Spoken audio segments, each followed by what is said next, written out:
The silence in the auction hall was suffocating as Winifred Nelson stood on the makeshift wooden platform, her wrists bound with coarse rope that bit into her skin. The year was 1879, and Miles City, Montana was still reeling from the aftermath of the Great Sioux War. Tears threatened to spill from her deep blue eyes, but she refused to let them fall. She wouldn't give the leering crowd of rough-faced men the satisfaction of seeing her break. $500 for the girl. The auctioneer shouted, his voice booming across the cramped saloon that had been cleared for this deplorable event. "Look at her, gentlemen. Young, healthy, and educated too. She can keep your books, teach your children, and warm your bed." Winifred's stomach turned at the crude laughter that followed. 3 weeks ago, she'd been traveling west with her father when their stagecoach was attacked. Her father had been killed, and she'd been captured by bandits who saw an opportunity to make money off a woman traveling alone. Now she stood here, being sold to the highest bidder like cattle. "Do I hear 600? The auctioneer continued, gesturing to the crowd with his walking stick. A grizzled miner near the front raised his hand. 600, 700. Called another man, his face half hidden beneath a bushy beard. Winifred closed her eyes, trying to block out the voices, the smell of whiskey and unwashed bodies, the horrifying reality that her life as she knew it was over. She'd heard stories about captive women in the West, but never imagined she'd become one of them. $800. The new voice cut through the din like a knife deep, confident, and somehow different from the others. Winifred's eyes snapped open. Standing at the back of the room was a tall man in a dark duster, his face partially obscured by the wide brim of his black hat. Unlike the others, he stood straight, one hand resting casually on his gun belt. "Well now, looks like Mr. Xavier Morrison has decided to join our little auction." The auctioneer announced with a note of surprise. 800 from the Cowboy, the crowd murmured. Some men turned to look at the newcomer, and Winifred noticed several take involuntary steps away from him. 900, growled the bearded man, though with less confidence than before. The tall stranger didn't miss a beat. $1,000. His voice remained steady, betraying no emotion. A hush fell over the crowd. $1,000 was more money than most of these men would see in a year. The auctioneer's eyes gleamed with greed.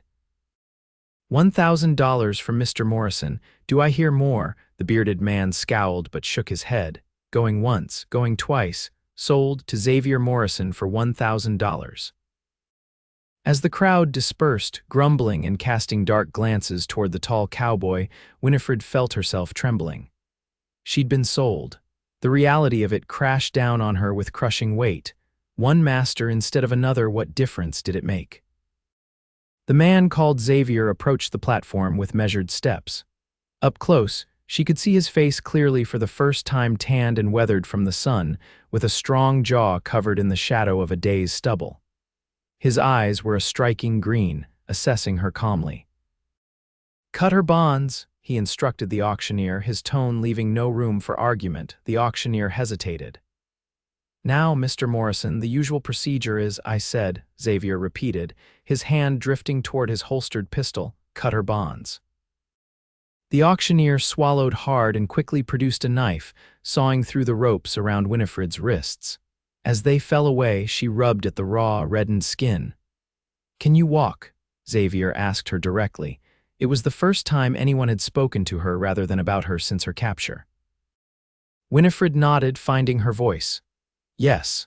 "Then come with me." He offered no hand, made no move to grab her, simply turned and started walking toward the door. Winifred hesitated, eyeing the exit. Could she run?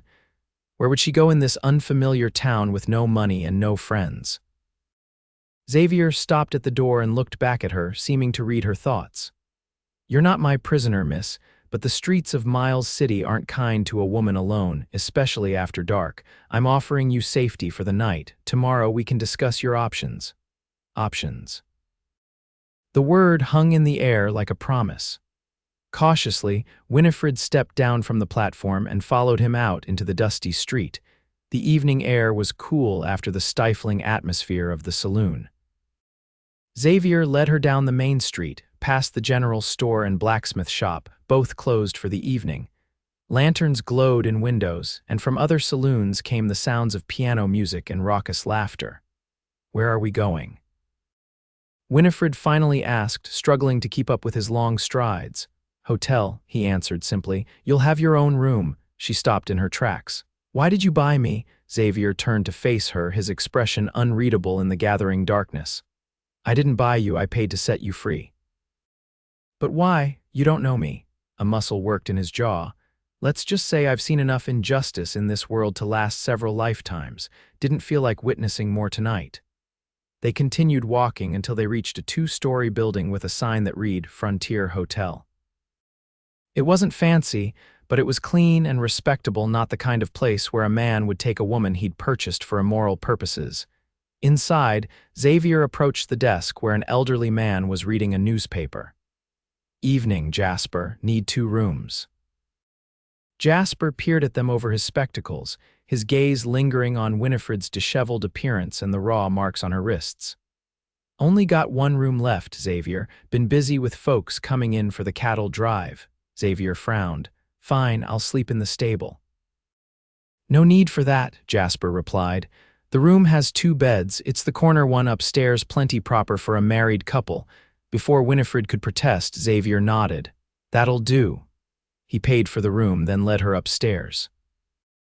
The room was small but clean, with 2 narrow beds separated by a nightstand, a wash basin, and a single window overlooking the main street.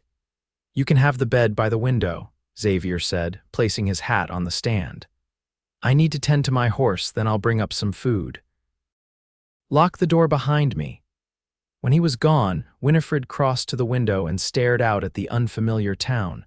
Exhaustion swept through her in waves. She'd been traveling for weeks before the attack, and the days in captivity had left her drained physically and emotionally. She splashed water on her face from the basin, wincing as it touched the small cut on her cheek she'd received during her initial capture. Her reflection in the small mirror above the basin was almost unrecognizable, hair tangled, face smudged with dirt, eyes haunted by fear and uncertainty. A soft knock at the door startled her. "It's Xavier," came the voice from the hallway. She opened the door to find him carrying a tray with 2 plates of food, steam rising from what appeared to be beef stew, along with a loaf of bread and 2 cups of coffee. "Wasn't sure when you last ate properly," he said, setting the tray down on the small table near the window.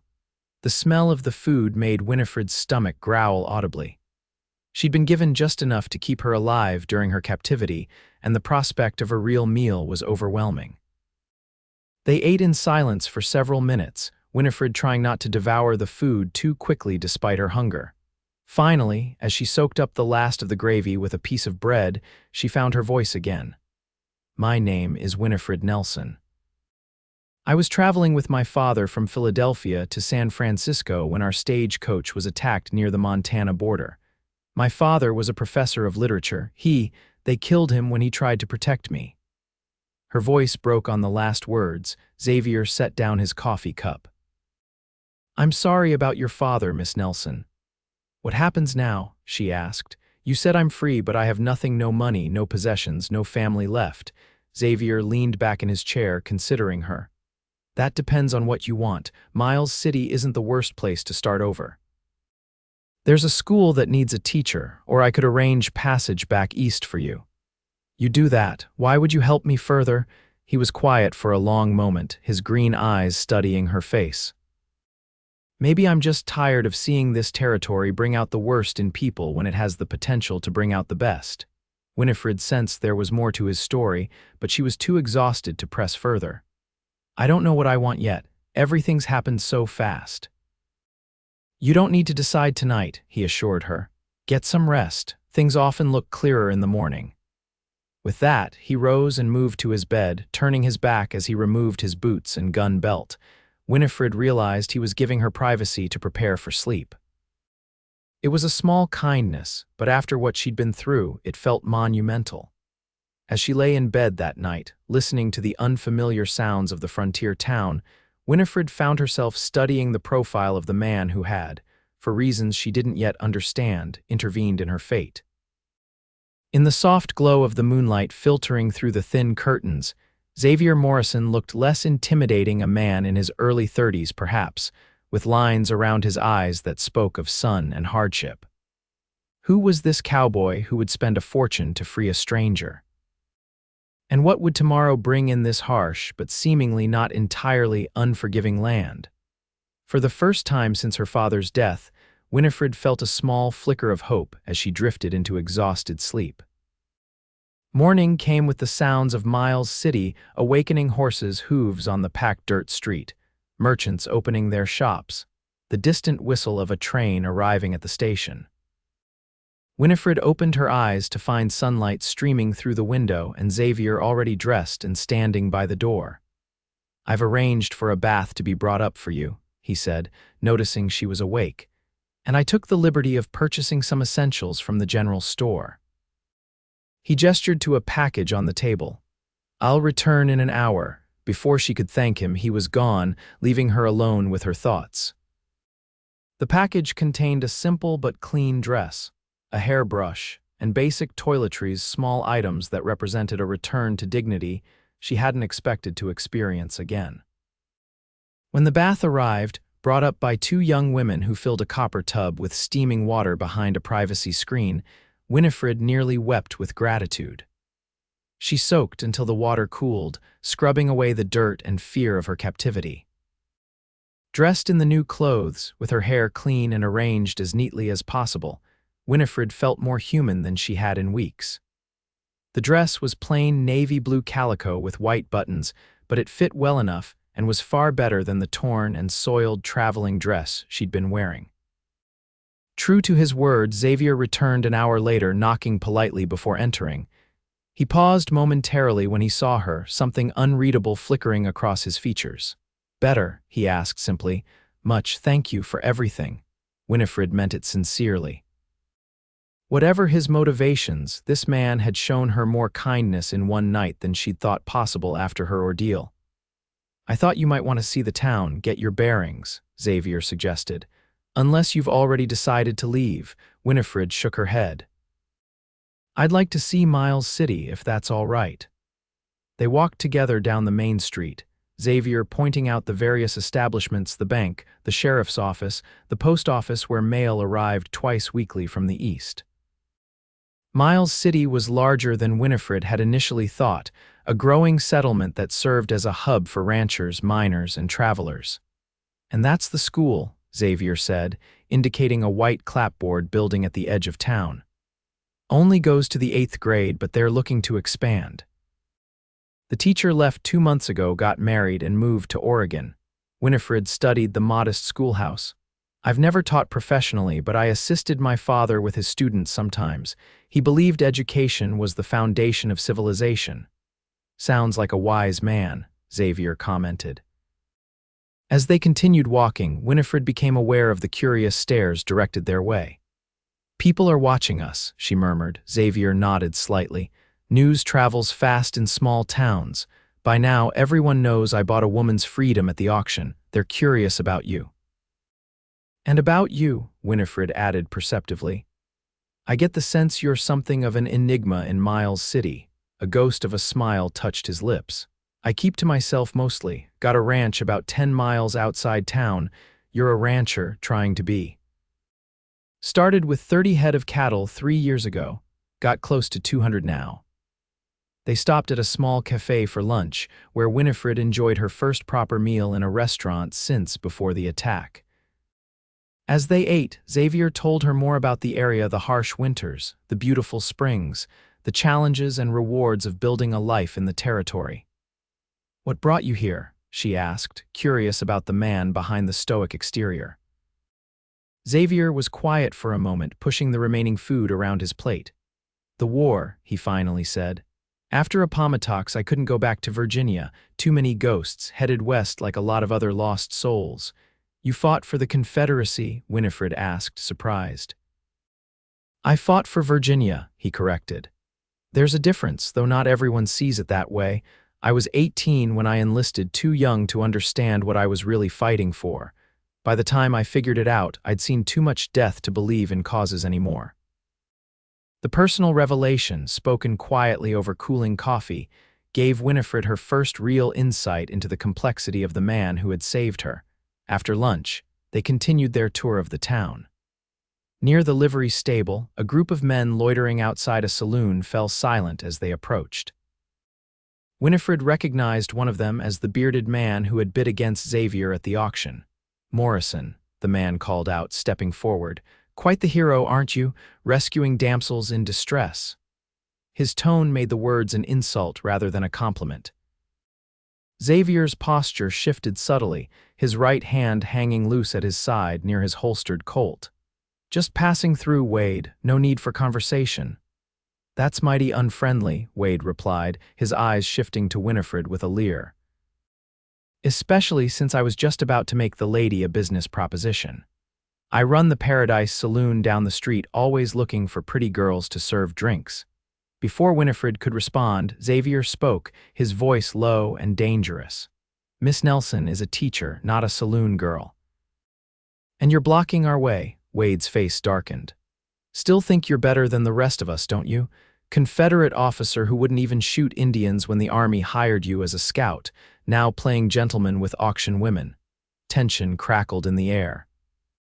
Winifred could sense the history between these men, the buried resentments that could erupt into violence with one wrong word. "Mr. Wade," she said, stepping forward slightly, "I appreciate your offer of employment, but I must decline. Now, if you'll excuse us." Her calm intervention seemed to diffuse some of the tension. Wade spat on the ground but stepped aside. "Your loss, lady. Morrison here can't protect you forever." As they walked away, Winifred could feel Xavier's tension radiating from him. "I'm sorry about that," he said once they were out of earshot. "Wade has a talent for making trouble." "He seemed to know a lot about you," Winifred observed. "Like I said, small towns have long memories." Xavier checked his pocket watch. "It's getting late. We should head back to the hotel." That evening, Xavier arranged for dinner to be sent up to their room. As they ate, Winifred found herself studying him with new eyes, trying to reconcile the various versions of Xavier Morrison she'd encountered: the intimidating gunman at the auction, the quiet rancher, the former Confederate soldier with principles that put him at odds with men like Wade. "I've been thinking," she said finally, setting down her fork, "about staying in Miles City, at least for a while. I'd like to inquire about the teaching position." Xavier looked up, surprise evident in his eyes. "You're sure it's not an easy life out here?" "No place would be easy for me now," Winifred replied honestly, "but I have to start somewhere. I'm educated, I enjoy working with children, and—" She hesitated, then continued, "and I'd rather build something new than try to return to a life that no longer exists." Xavier nodded slowly. "I can introduce you to Mayor Simmons tomorrow. He oversees the school board." "Thank you." Winifred took a deep breath. "There's something else. I need to be honest with you. I have no way to repay you for what you've done, the money you spent at the auction, the clothes, the room. I didn't help you expecting repayment. Nevertheless, I'm in your debt, and I don't like the feeling." Xavier considered her words. "The school comes with living quarters, small but adequate for one person. If you get the position, you'll have a salary and a place to live. Consider any debt between us settled at that point." Winifred felt a weight lift from her shoulders. "That seems fair." As the evening progressed, they talked more freely than before. Xavier told her about his ranch, the challenges of building it from nothing, and his hopes to expand it further. Winifred shared stories of her life in Philadelphia, her father's academic career, and the dreams that had led them to journey west. In those hours of conversation, something shifted between them, a cautious friendship forming from the unusual circumstances of their meeting. When they finally retired to their separate beds, Winifred found herself wondering what might have happened if they'd met under normal circumstances, in a world where their first encounter hadn't been framed by an auction block and the exchange of money. The following morning, true to his word, Xavier escorted Winifred to the mayor's office. Mayor Simmons was a portly man with a bushy mustache and an air of self-importance that seemed at odds with the frontier town he governed. "Miss Nelson," he said, looking her up and down, "Xavier here tells me you're interested in our teaching position." "I am, sir," Winifred confirmed. I'm well educated, familiar with standard curricula, and experienced in assisting with instruction. Hum. The mayor leaned back in his creaking chair. We've had trouble keeping teachers out here. Last 3 have either married or moved on within a year. Children need consistency in their education. I understand, Mayor Simmons. I assure you I'm looking for stability myself. The mayor glanced at Xavier, who stood quietly by the door. Vouching for her, Morrison? I am, Xavier replied without hesitation. Well, that counts for something, I suppose. The mayor stroked his mustache thoughtfully. School term starts in 2 weeks. 28 pupils last count, ages 6 to 14. Pay is $40 a month with room provided above the schoolhouse. Board of Education meets monthly to review progress. He fixed Winifred with a stern look. It's a 6-month trial to start. If that works out, we'll discuss a longer arrangement. That seems reasonable, Winifred agreed, trying to contain her relief and excitement. There's a moral clause, of course, the mayor added. Teacher is expected to set an example for the community, no drinking, gambling, or... His eyes flicked between her and Xavier, inappropriate relationships. Winifred felt heat rise to her cheeks but kept her composure. I assure you, sir, my conduct will be above reproach. After a few more questions about her educational background, the mayor seemed satisfied. Very well, Miss Nelson. The position is yours starting next Monday. That'll give you time to settle in and prepare your lessons. Outside the mayor's office, Winifred couldn't contain her smile. I can't believe it happened so quickly. Mayor Simmons may seem gruff, but he's pragmatic, Xavier explained as they walked back toward the hotel. The children need a teacher and qualified people aren't exactly lining up for the job. Still, I'm grateful. Winifred paused, looking up at Xavier. For everything. I know you said there's no debt between us, but I won't forget what you've done. Something in Xavier's expression softened. You should see your new home. The school teachers' quarters aren't luxurious, but they're private. They walked to the schoolhouse at the edge of town. The building itself was simple but well maintained, with a bell tower and large windows to provide light. A separate entrance at the side led to a staircase that accessed the living quarters above. The apartment was indeed small, just a main room that served as both sitting room and kitchen, a tiny bedroom and a closet-sized washroom. The furniture was sparse but functional: a bed, a table with 2 chairs, a small bookcase, and a cookstove. It's perfect, Winifred declared, running her hand along the windowsill that overlooked the schoolyard. After the events of the past weeks, having a space of her own felt like an unimaginable luxury. Mayor's wife will bring by some linens and basic supplies, Xavier said, standing somewhat awkwardly in the doorway as if uncertain of his place now that Winifred had a home of her own. When will you return to your ranch? Winifred asked, realizing she hadn't considered what would happen after she secured a position. Tomorrow morning, he replied. Got hands managing things, but I need to get back. Winifred nodded, feeling a strange mixture of emotions: gratitude, relief at her new beginning, and an unexpected sadness at the thought of Xavier leaving.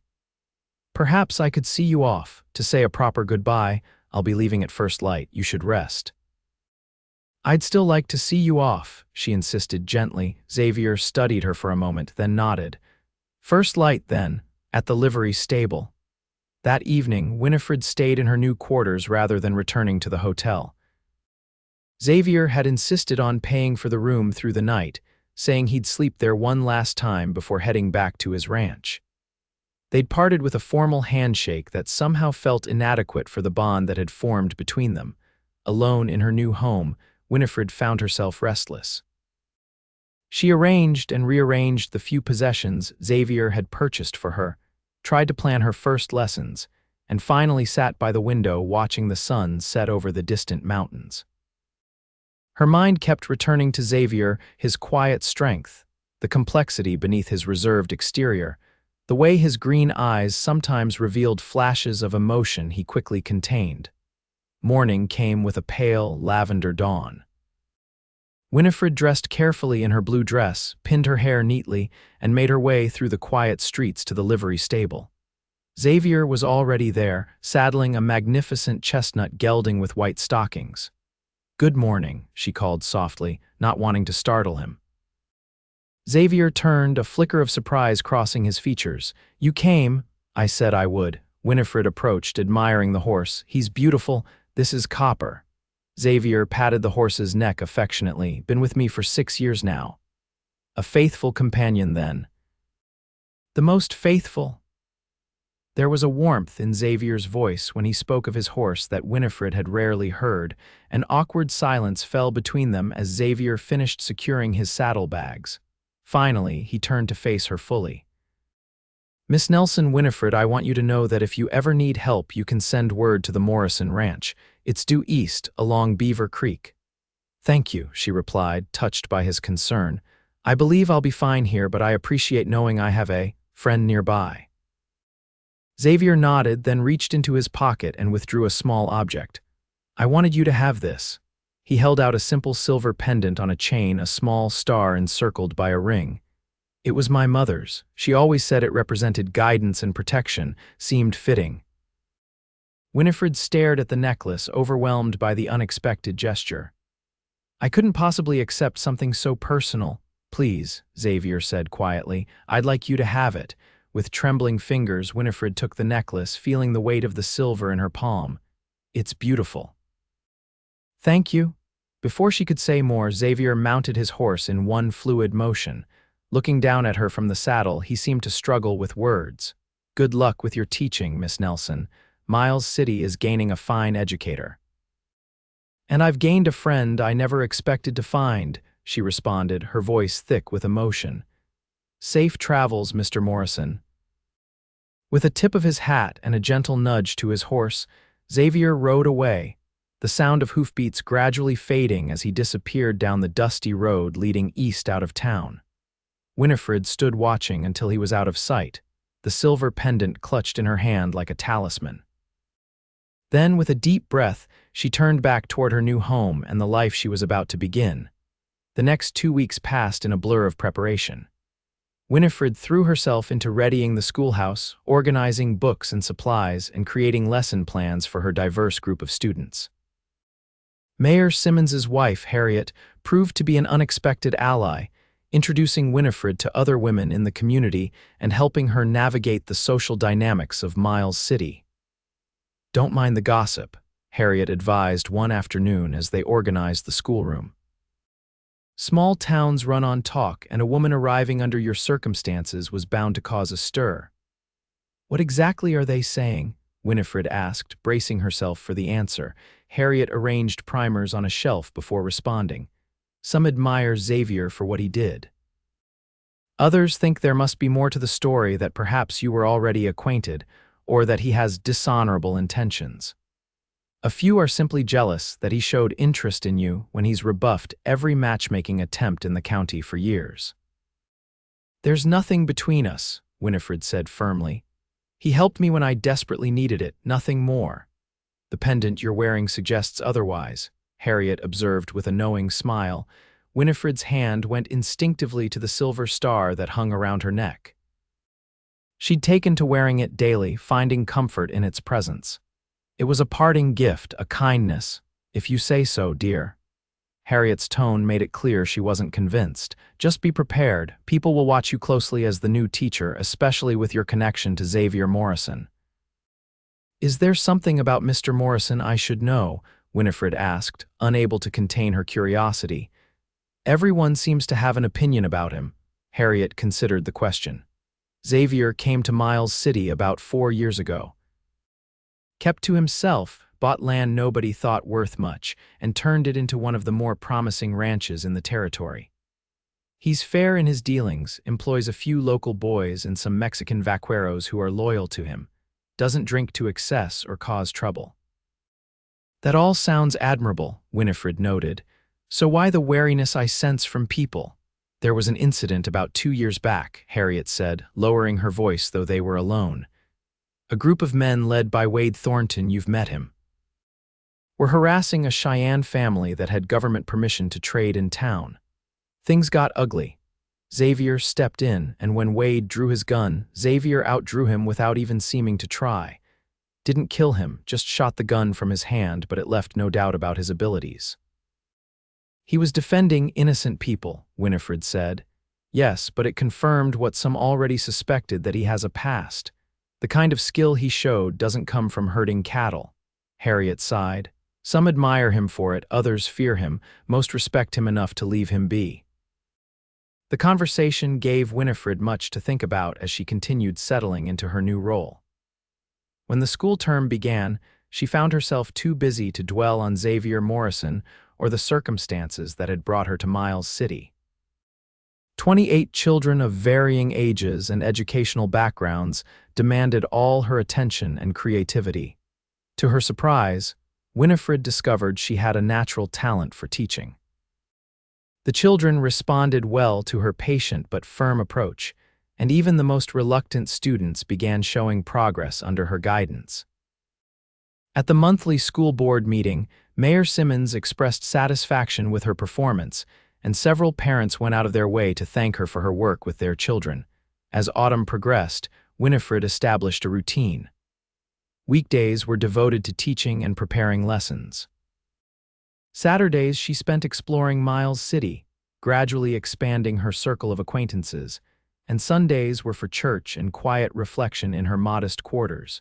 She often thought of Xavier, especially in those quiet moments. Sometimes she imagined what he might be doing at his ranch, training horses perhaps, or inspecting his growing herd of cattle. She wondered if he thought of her at all, or if she had simply been a brief good deed in his solitary life. 6 weeks into the school term, as the first hints of winter touched the air, Winifred received an unexpected visitor. She was grading arithmetic papers one evening when a knock came at her door. Opening it, she found a young Mexican man, perhaps 18 or 19, standing nervously on her landing. "Miss Nelson?" he asked, twisting his hat in his hands. "I'm Miguel Reyes. I work for Señor Morrison at his ranch." Winifred's heart quickened at the mention of Xavier. "Is everything all right, Mr. Reyes?" "Miss. The patron, he asked me to deliver this when I came to town for supplies." Miguel handed her a small package wrapped in brown paper and tied with string, and to ask how you are settling in. With slightly trembling hands, Winifred took the package. "Please tell Mr. Morrison that I'm doing very well. The teaching position suits me and the community has been welcoming." Miguel nodded. "He will be pleased to hear it." "The patron, he does not say much, but I know he has wondered about you." After Miguel left, Winifred carefully unwrapped the package. Inside was a book, a leather-bound copy of Jane Eyre by Charlotte Bronte. A folded note fell from between its pages. "Miss Nelson, I remembered you mentioned this was a favorite of yours. Found it at a bookshop in Billings last week. Thought it might bring you some comfort on long winter evenings. Regards, X. Morrison." Winifred traced her fingers over the handwritten words, her throat tight with emotion. It was such a thoughtful gesture, not just the book itself, but the fact that he had remembered an offhand comment she'd made during one of their conversations. She held the book to her chest, suddenly missing Xavier with an intensity that surprised her. That night, she wrote a reply. "Dear Mr. Morrison, your gift arrived at the perfect moment, just as the evenings are growing longer and the air colder. Thank you for remembering my fondness for Miss Bronte's work. The school term progresses well. My students are bright and eager, though some require more patience than others, much like life itself, I suppose.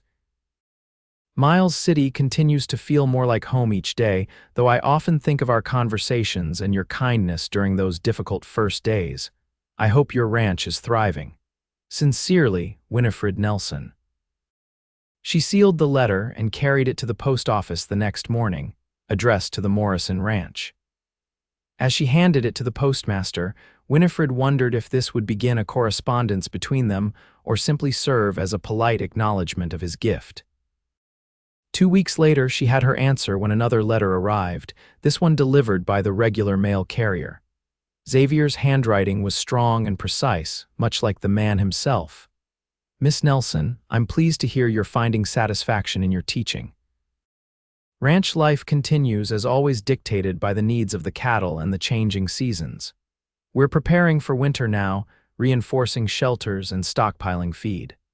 The landscape here transforms with the first snow harsh in its way, but with a beauty that's difficult to describe. Perhaps someday you'll see it for yourself. I've enclosed a book of poetry by Walt Whitman that I thought might interest you.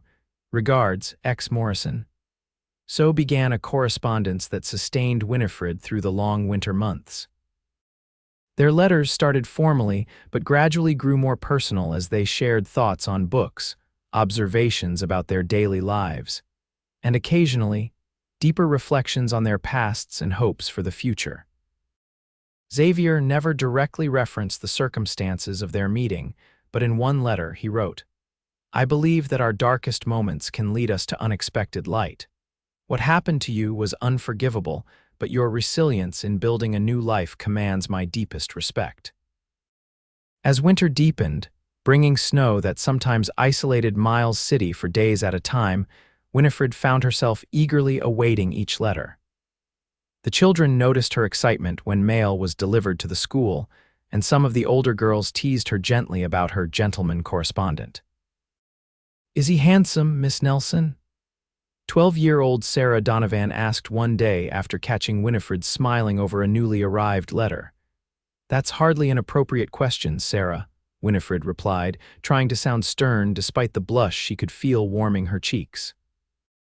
"My ma says Mr. Morrison is the handsomest man in the territory, but too wild to make a proper husband," Sarah persisted with the boldness of youth. "Is it true he saved you from bandits?" Winifred sighed. Despite her best efforts to establish herself independently in Miles City, her connection to Xavier remained an object of fascination. "Mr. Morrison helped me when I first arrived in Montana. We've remained friends. Now let's return to our geography lesson." As winter gradually released its grip on the territory and the first signs of spring appeared, Winifred received an invitation that both thrilled and terrified her. Xavier's letter was brief. "Miss Nelson, spring roundup begins soon, followed by branding of the new calves.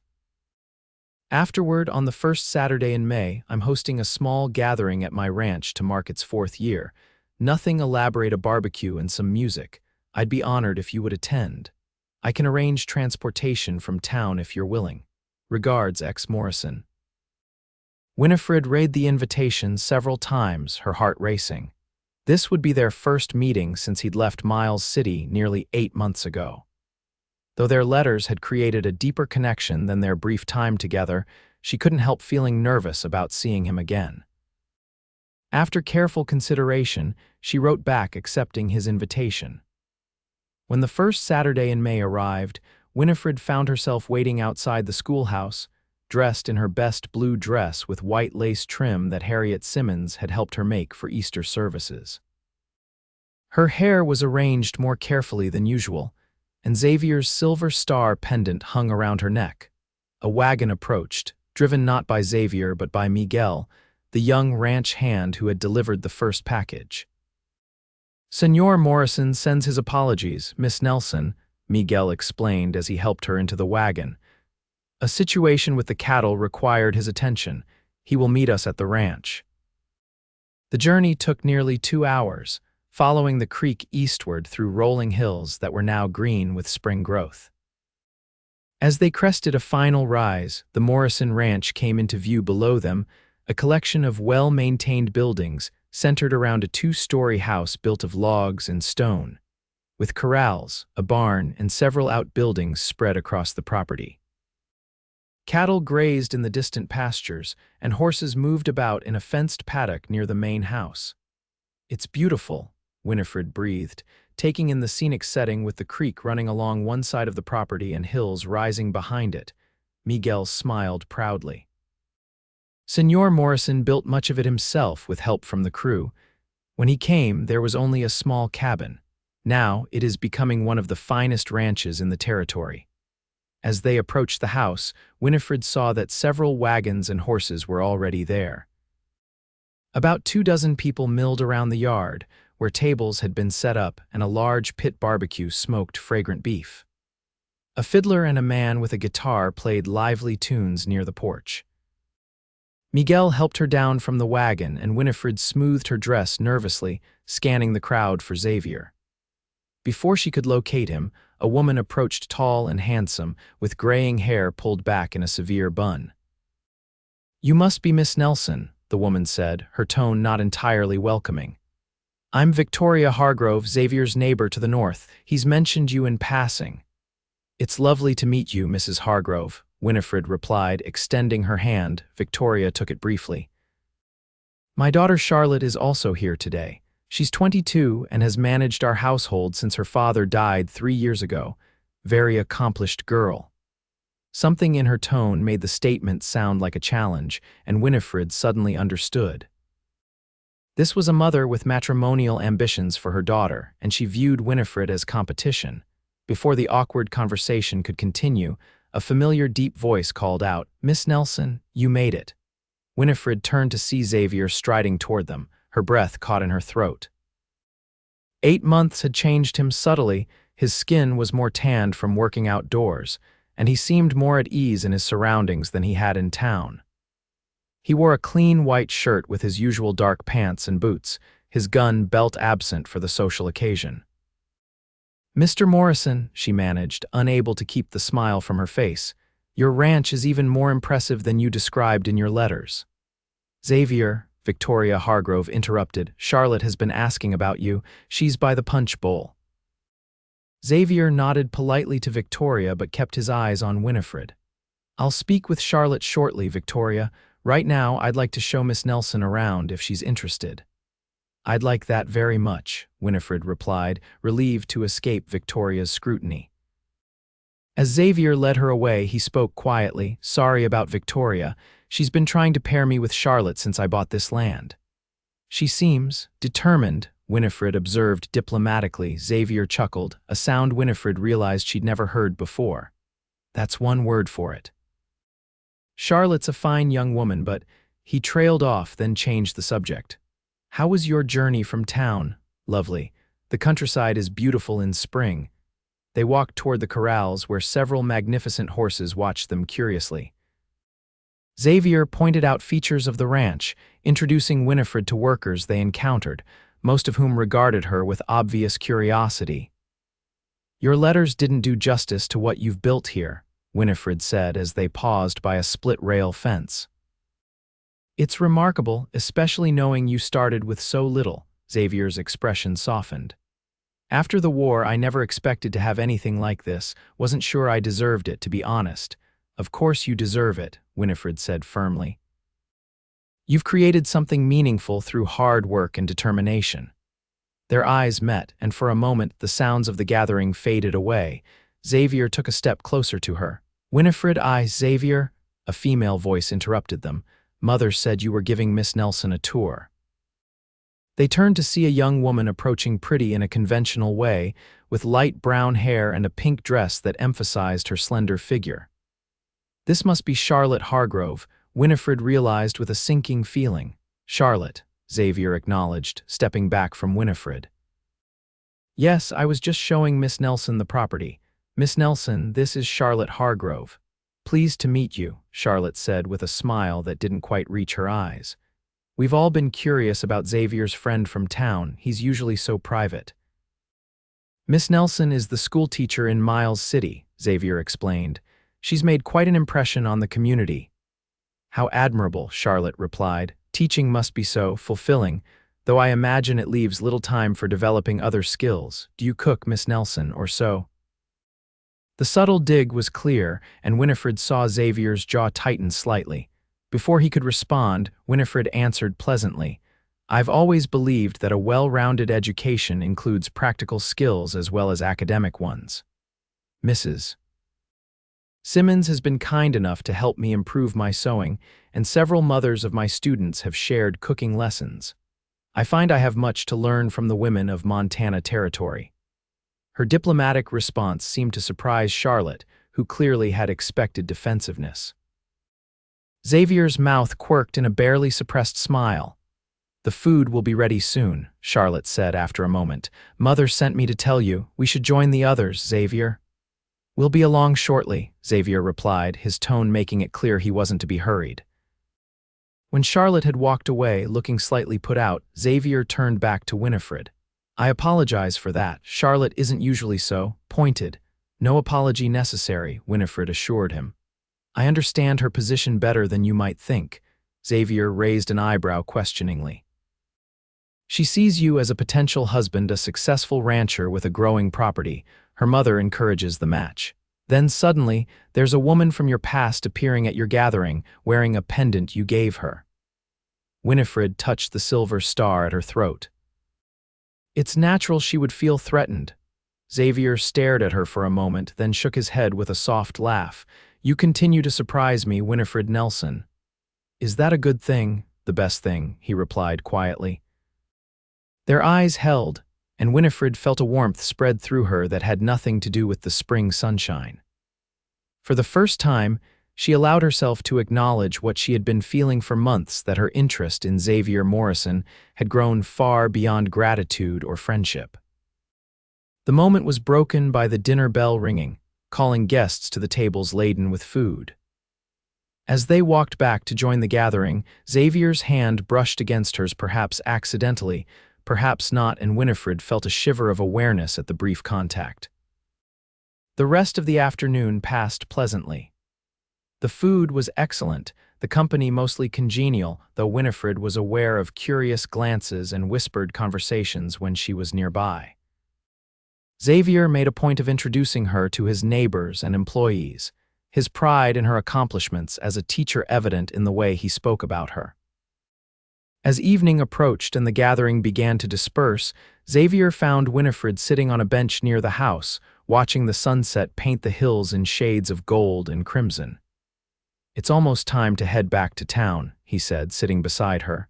Miguel will drive you. Thank you for inviting me, Winifred replied.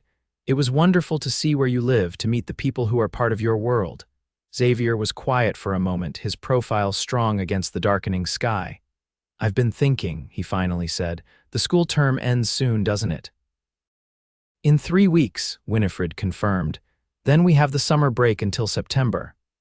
What will you do during that time? Winifred sighed. Stay in my quarters, I suppose. Mayor Simmons mentioned some administrative work I could help with, and I should prepare for the fall term. Xavier turned to face her fully. I have a proposition for you. Winifred's breath caught. Yes.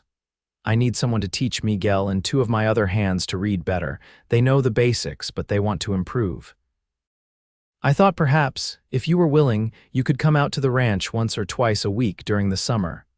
I'd pay you, of course, and provide transportation. It wasn't what Winifred had expected or perhaps hoped for, but the idea of having a legitimate reason to see Xavier regularly throughout the summer was appealing. I'd be happy to help, she agreed. Though you should know that I would have done it without payment, as a favor to a friend. Xavier smiled, the expression transforming his usually serious face. I know you would, but I insist on paying for your professional services. He hesitated, then added, and selfishly, I admit I've missed our conversations. Letters are a poor substitute for your company. The simple admission made Winifred's heart race. I've missed our conversations too, she confessed. Xavier stood and offered her his hand to help her up from the bench. As she rose, they found themselves standing close, their hands still joined. For a breathless moment, Winifred thought he might kiss her, but instead he gently released her hand. I'll make arrangements with Miguel for your first lesson next month, he said, his voice slightly rougher than before. And Winifred, thank you for coming today, it meant a lot to me.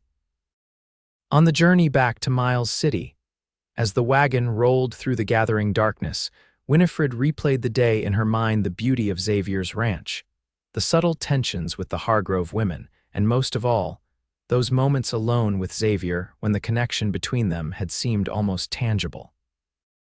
She touched the silver star pendant, a smile playing at her lips.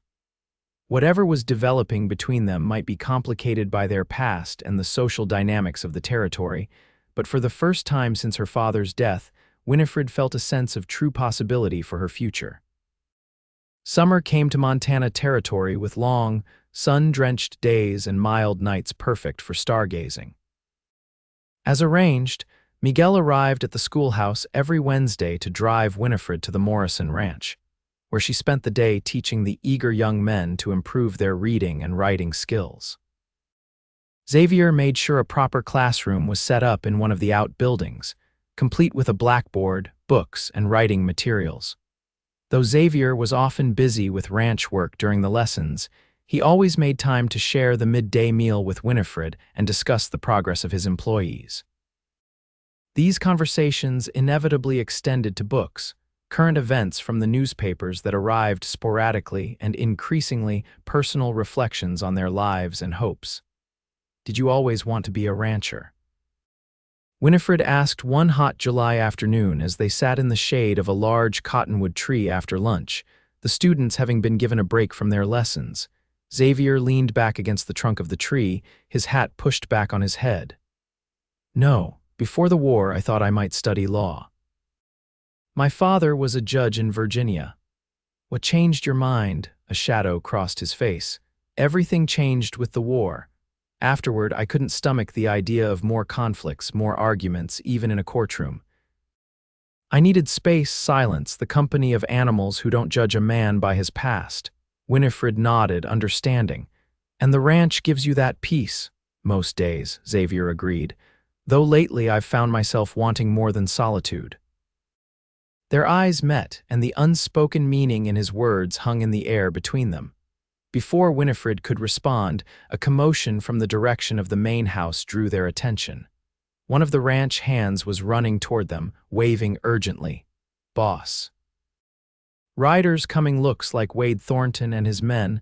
Xavier was on his feet instantly, his relaxed demeanor replaced by alertness. How many? 5, maybe 6. Xavier turned to Winifred. Go to the house. Stay inside until I come for you. What does Wade want? She asked, alarmed by the sudden tension. Nothing good, Xavier replied grimly. Please, Winifred, go to the house. She hesitated, then nodded and hurried toward the main building. From the window of Xavier's study, she watched as he strode out to meet the approaching riders, flanked by several of his ranch hands who had appeared with remarkable speed. Wade Thornton sat astride a dappled gray horse, looking much as he had that day in Miles City, unshaven, with a perpetual sneer twisting his features. The men with him were similarly rough-looking, dusty from the trail and openly hostile in their postures. Though Winifred couldn't hear the conversation clearly through the closed window, she could see Xavier standing his ground, one hand resting casually near his holstered pistol. The discussion appeared heated, with Wade gesturing angrily toward the distant pastures where Xavier's cattle grazed. After several tense minutes, Wade spat on the ground, said something that made his companions laugh unpleasantly, and then wheeled his horse around. The group rode away, but not before Wade looked directly at the house, his gaze finding Winifred at the window with unsettling accuracy. When Xavier came to the house a few minutes later, his expression was stormy. I'm sorry you had to witness that, he said, pouring himself a rare glass of whiskey from a cabinet. What did Wade want? Winifred asked, still shaken by the confrontation. Xavier took a drink before answering. He claims some of my cattle have been grazing on what he considers his land. It's nonsense. The boundary was established when I purchased this property. He's just looking for trouble. Why? What does he gain from antagonizing you? Xavier set down his glass with a sigh. Wade and his brothers have been trying to control this part of the territory for years. They resent any rancher who won't bow to their demands or participate in their less than legal activities. They especially resent me because I've refused to be intimidated. And because you humiliated him that day in town, Winifred added, remembering Harriet's story about Xavier shooting the gun from Wade's hand. That too, Xavier acknowledged with a grim smile. Men like Wade have long memories when it comes to perceived slights. Winifred moved closer to him, concerned by the tension she could see in his shoulders. Will there be trouble? Probably, he admitted, but I've dealt with worse than Wade Thornton. The look in his eyes reminded Winifred that there was much about Xavier's past. She still didn't know years between the Civil War and his arrival in Montana territory that remained largely unspoken between them. I should get you back to town, Xavier said, clearly wanting to change the subject. It's getting late, Xavier, Winifred said softly, placing her hand on his arm. Please be careful. He covered her hand with his, the simple touch sending warmth through her. "I will, don't worry about me, Winifred, I've survived this long." That evening, as Miguel drove her back to Miles City, Winifred couldn't shake her uneasiness about the confrontation with Wade. Something in the man's expression when he looked at her suggested that his hostility toward Xavier might extend to anyone close to him. The following Wednesday, when Miguel arrived for her usual teaching day, he seemed unusually subdued. "Is everything all right at the ranch?" Winifred asked as they traveled. Miguel hesitated before answering. "There was an incident, Miss Nelson. 2 nights ago, someone set fire to one of the outbuildings. We managed to contain it before much damage was done. Was anyone hurt? No, gracias a Dios. The patron, he was first to the fire, helped get the horses out of the nearby stable." "Wade Thornton," Winifred guessed. Miguel shrugged. "No proof, but who else would do such a thing?" When they arrived at the ranch, Winifred could see the blackened remains of what had been a storage shed near the barn. Xavier was nowhere in sight, but his foreman directed her to the usual classroom where her students were already waiting. She tried to focus on the day's lesson, but her mind kept wandering to Xavier and the escalating conflict with Wade. It wasn't until mid-afternoon that Xavier appeared, looking tired but composed. "I apologize for my absence," he said, as the students filed out after their lesson. "I was meeting with the sheriff from Miles City about the fire. Miguel told me what happened," Winifred replied, searching his face for signs of injury. "Are you sure you weren't hurt?" "Just some singed hair and a smoky smell that took 3 baths to remove," Xavier assured her with a faint smile. "But I'm concerned about you continuing to come out here while this situation with Wade remains unresolved." Winifred felt a chill at his words. "You think he might target me?" "I think Wade will use any means to get at me," Xavier said carefully, "including threatening those who are associated with me." The slight stumble in his words, the thing he'd almost said, hung between them. Winifred took a deep breath. "I won't be intimidated, Xavier. These young men deserve their education, and I won't let someone like Wade Thornton interfere with that." Xavier studied her face, his green eyes serious. "You're remarkably brave, Winifred Nelson." "Not brave," she corrected him, "just stubborn, and perhaps—" She hesitated, then pushed forward, "perhaps concerned about someone I care for deeply." The words were out before she could reconsider them. Xavier went still, his expression unreadable for a long moment. Then he stepped closer, close enough that Winifred could see the flecks of gold in his green eyes. "Winifred," he said, his voice low and rough with emotion. "I've been trying to find the right words, the right moment, but maybe there is no perfect time." He took her hands in his. "From the moment I saw you on that auction block, something in me recognized something in you. Not just someone who needed help, but someone who could help me too, help me remember what it means to care, to hope, to want a future that includes more than solitude." Winifred's heart thundered in her chest. "Xavier, I understand if you don't feel the same way," he continued. "Our meeting was unconventional, to say the least. And I know there are other men in Miles City who would make more suitable." Winifred silenced him by rising onto her tiptoes and pressing her lips gently to his. The kiss was brief, almost chaste, but it conveyed what words could not. When she pulled back, Xavier looked stunned. Then a slow smile spread across his face, the most open, genuine smile she had ever seen from him. His hands released hers only to frame her face with exquisite tenderness. "May I?" he whispered, his thumb tracing the curve of her cheek. At her nod, he lowered his head and kissed her properly, a kiss that started gentle but deepened as Winifred's arms wound around his neck. The world seemed to fall away, leaving only the two of them in a moment that felt both inevitable and miraculous. When they finally separated, both slightly breathless, Xavier rested his forehead against hers. "I've wanted to do that for a very long time," he confessed. "So have I," Winifred admitted with a smile, "though I wasn't sure you saw me as anything more than a responsibility." Xavier laughed softly. "A responsibility? Winifred, you've been occupying my thoughts since the moment you walked out of that saloon with your head held high despite everything you'd endured. Your courage, your intelligence, Your compassion, they humbled me then and continue to humble me now." The sincerity in his voice made tears spring to Winifred's eyes. "I never expected to find someone like you," she whispered. "After my father died, I thought I was alone in the world. Even when you helped me, I didn't dare hope that you might someday. Love you." Xavier finished for her when her voice trailed off. "Because I do, Winifred Nelson, I love you." The simple declaration, spoken without embellishment, was perfect in its honesty. "And I love you, Xavier Morrison," Winifred replied, her heart full to bursting with the joy of finally saying the words aloud. Their second kiss was even more profound than the first, a promise exchanged without words. When they parted, Xavier kept his arm around her waist, as if unwilling to let her go completely. "This complicates things," he said after a moment, his expression turning serious again. "Wade Thornton is dangerous, and now he'll have even more reason to target you." "We'll face that together," Winifred said firmly. "I won't let fear dictate my life, Xavier. I've had enough of that." Xavier smiled, pride evident in his eyes. "Together, then." He hesitated, then added, "There's something else we should discuss." "Your position as schoolteacher has a moral clause," Winifred finished for him. "I know. Mayor Simmons was very clear about the expectation that I remain above reproach.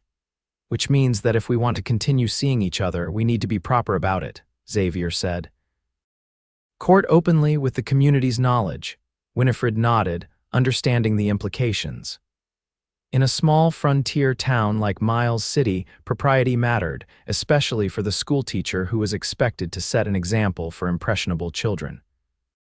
"I would be honored to court you properly, Miss Nelson," Xavier said formally, though his eyes twinkled. "With your permission, of course." "Permission granted, Mr. Morrison," Winifred replied with equal formality, unable to keep the happiness from her voice. That evening, when Miguel drove Winifred back to Miles City, she felt as though she were floating rather than sitting in a wagon. The memory of Xavier's kisses, his declaration of love, and the promise of their future together filled her with a joy she had never expected to find in the aftermath of tragedy. The news of Xavier Morrison courting the schoolteacher spread through Miles City with predictable speed. Most reactions were positive. The townspeople had come to respect Winifred for her dedication to their children, and many had long thought that the solitary rancher deserved some happiness in his life. "It's about time," Harriet Simmons declared when Winifred confirmed the rumors. "That man has been half in love with you since the day he brought you to town, though he'd probably never admit it." "Do you think the school board will object?" Winifred asked, still concerned about her position. Harriet waved away her worry. "As long as you conduct yourselves properly, which I know you will, there's nothing for them to object to." A respectable courtship between a schoolteacher and a successful rancher is exactly the kind of thing this community approves of. Not everyone was pleased, of course. Victoria Hargrove made her disappointment known by pointedly ignoring Winifred at church the following Sunday, and Charlotte's friendly greeting was strained at best.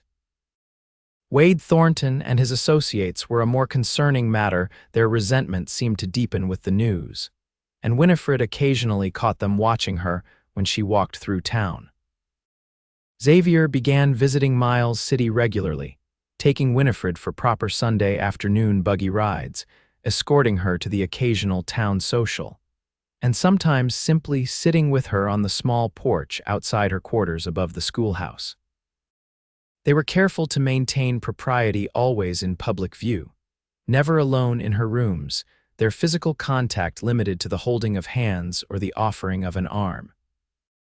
In private moments, snatched during picnics just outside town, or in the relative seclusion of Xavier's ranch when others were nearby but not within earshot, they spoke of their hopes for the future and shared the kisses and embraces that decorum forbade in public. "Have you given any thought to what happens after the summer?" Xavier asked one August afternoon as they sat beneath their favorite cottonwood tree at the ranch. "You mean with my teaching position," Winifred replied, leaning comfortably against his shoulder. "That and everything else." There was an uncharacteristic nervousness in his voice that made Winifred look up at him curiously. Xavier took a deep breath and shifted to face her directly. "Winifred, I need to ask you something important." Her heart began to race as she recognized the seriousness in his expression. "Yes." From his pocket, Xavier withdrew a small box. "I had planned a more elaborate moment for this, perhaps a special dinner in town or a ride to the overlook where you can see the whole valley. But sitting here with you, I realize I don't want to wait for some perfect setting. Not when the perfect person is already right here." He opened the box to reveal a delicate gold ring set with a small but brilliant diamond flanked by 2 sapphires. "This was my grandmother's. I sent for it from Virginia months ago, hoping that someday I would have the courage to offer it to you." Winifred gasped, her eyes filling with tears as Xavier took her hand. "Winifred Nelson, you came into my life unexpectedly, under the worst circumstances imaginable. Yet from that darkness came the greatest light I've ever known. You've taught me that the past doesn't have to define us, that new beginnings are possible even after the deepest pain." His voice grew husky with emotion. "I love you more than I ever thought possible. Would you do me the extraordinary honor of becoming my wife?" Through her tears, Winifred smiled so brightly it felt as though her heart might burst from her chest. "Yes," she whispered, then louder, "yes, Xavier Morrison, I would be proud and overjoyed to be your wife." With hands that trembled slightly, Xavier slipped the ring onto her finger. It fit perfectly, catching the afternoon sunlight with a brilliance that matched the joy Winifred felt. Their kiss was tender and sweet, a promise of the life they would build together.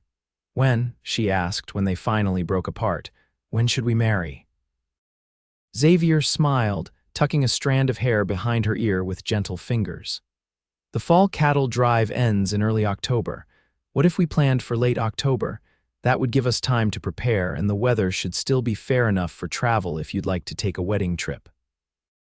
"October sounds perfect," Winifred agreed, "though I'll need to speak with Mayor Simmons about my teaching position." "Do you think they'll ask you to resign?" Xavier asked, a concerned furrow appearing between his brows. Winifred considered the question. "Possibly. Many communities expect female teachers to be single. Though given the shortage of qualified educators in the territory, they might make an exception if I were to live in town during the school week." "Whatever happens, we'll work it out together," Xavier promised, lifting her hand to kiss the ring he had just placed there. As they had expected, the news of their engagement created quite a stir in Miles City.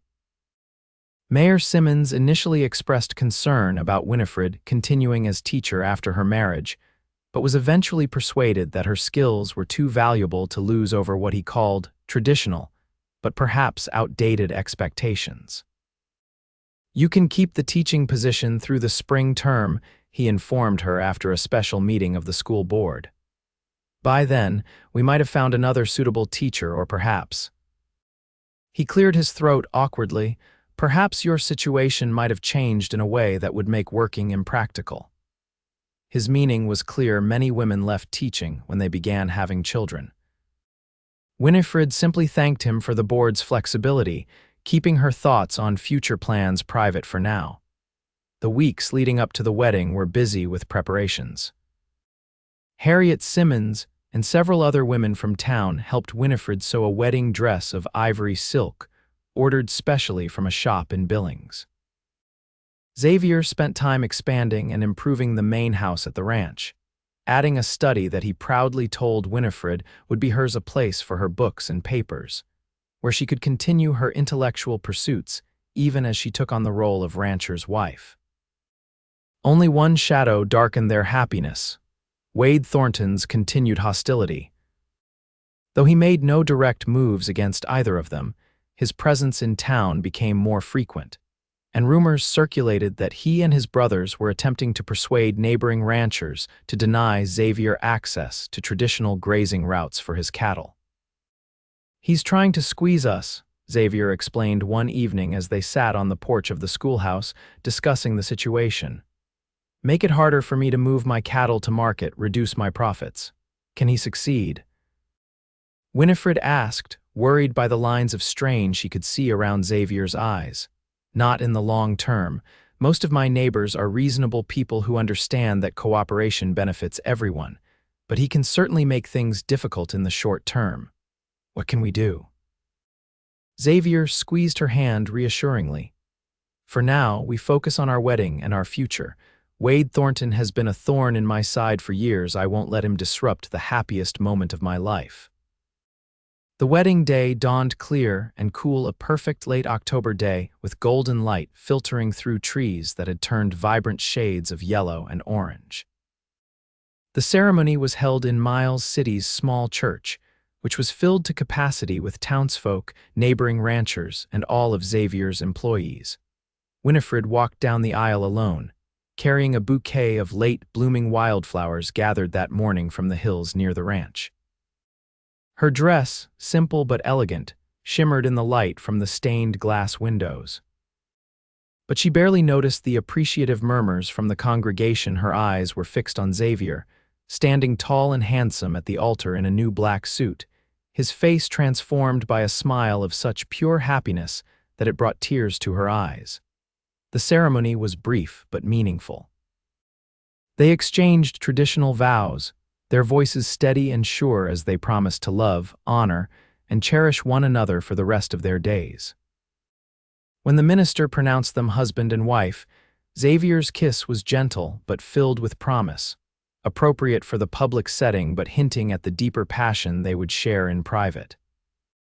The celebration afterward was held at the Morrison Ranch, with long tables set up in the yard for a feast that included beef barbecued in the pit Xavier had constructed especially for the occasion, dishes contributed by women from town, and a magnificent wedding cake made by the baker's wife.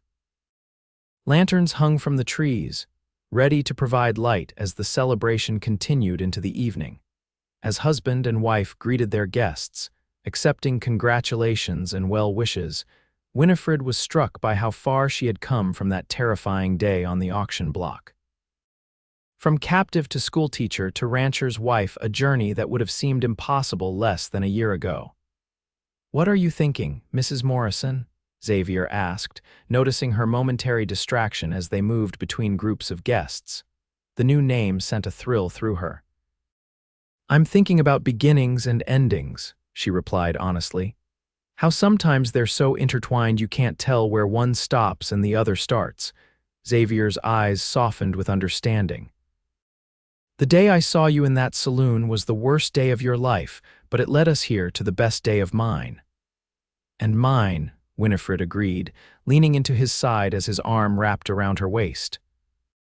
The celebration continued as the sun began to set, the music from hired fiddlers growing livelier as guests danced in the yard. Xavier and Winifred joined them for several dances, including their first as husband and wife, a waltz that Xavier performed with surprising grace for a man who spent most of his time on horseback. As evening deepened, Xavier led Winifred away from the festivities toward a waiting buggy decorated with ribbons and flowers. "Time for us to make our escape," he murmured close to her ear. "The celebration will continue without us." Their guests lined up to shower them with rice and good wishes as they climbed into the buggy. Xavier took the reins, guiding the horses down the long drive away from the main house toward a smaller cabin at the edge of the property, a private retreat he had prepared for their wedding night, away from the guests who would continue celebrating, and in some cases sleeping, at the main house. The cabin was simple but beautifully prepared for their arrival, with a fire already lit in the small stone fireplace, casting a warm glow over the room. Flowers adorned the table, and the bed was made up with fine new linens, a wedding gift from Harriet Simmons. "Welcome home, Mrs. Morrison," Xavier said softly as he carried her over the threshold, setting her gently on her feet once inside. "It's perfect," Winifred whispered, taking in the cozy space that represented the beginning of their life together. Xavier closed the door, shutting out the world beyond. In the golden firelight, they came together as husband and wife, their love expressed in tender touches and passionate embraces that needed no words. The journey that had begun in darkness culminated in a night of profound connection, a fitting start to the marriage they had both once thought beyond their reach. They spent 3 days in the cabin, venturing out only for short walks along the creek that ran nearby. On the fourth day, they returned to the main house, ready to begin their shared life in earnest. Xavier's crew welcomed them with knowing smiles but respectful deference to their new mistress. "What would you like to see first?" Xavier asked as they stood in the entrance hall of what was now their home. "I've made some changes since you were last here." Winifred smiled up at him. "Show me everything. I want to know every corner of our home." The tour ended in the room Xavier had been most excited to show her the study he had created with her in mind. Bookshelves lined two walls, already partially filled with volumes from both their collections. A large desk stood near the window, offering a view of the distant mountains. In one corner was a smaller table that held a sewing machine, a wedding gift from Xavier that had been delivered while they were in the cabin. "This is your space," he explained, watching her face as she explored the room. "For reading, writing, planning lessons if you continue teaching whatever you wish." Tears welled in Winifred's eyes at the thoughtfulness of the gesture. "It's wonderful, Xavier. Thank you for understanding how important this is to me." "I married you for who you are, Winifred," he said seriously. "Your mind, your spirit, your strength, these are the things I treasure. I would never want to diminish them." The weeks that followed were a time of adjustment and discovery as they established the rhythms of their married life. Winifred learned about the operations of the ranch, accompanying Xavier on his daily rounds when weather permitted. She began keeping the ranch accounts, her neat handwriting and gift for numbers bringing a new level of organization to the business. She also continued teaching both at the school in Miles City, traveling in 3 days a week with Miguel as her driver, and at the ranch, where her lessons for the hands expanded to include mathematics useful for their work. Xavier, in turn, adapted to sharing his previously solitary life. He found unexpected pleasure in returning home to a warm house where Winifred waited, in discussing books and ideas over dinner, in planning for their future together. The ranch hands noted with amusement that the boss smiled more often now, and that his instructions were delivered with less gruffness than before. Their happiness was so complete that when the first challenge to it came, it caught them by surprise. Just before Christmas, Winifred noticed Xavier studying a letter with unusual concentration at the breakfast table. "Bad news?" she asked, setting a fresh cup of coffee beside him. Xavier looked up, his expression troubled. "It's from my sister in Virginia. My father is ill quite seriously, it seems. The doctors don't expect him to survive the winter." Winifred sat beside him, placing her hand over his. "I didn't know you still corresponded with your family." "Just with Rebecca," Xavier admitted. "She was the only one who understood why I couldn't stay after the war. We write a few times a year." He handed her the letter. "She's asking me to come home to make peace with our father before it's too late." As Winifred read the letter, she understood the complexity of emotions it must have stirred in Xavier.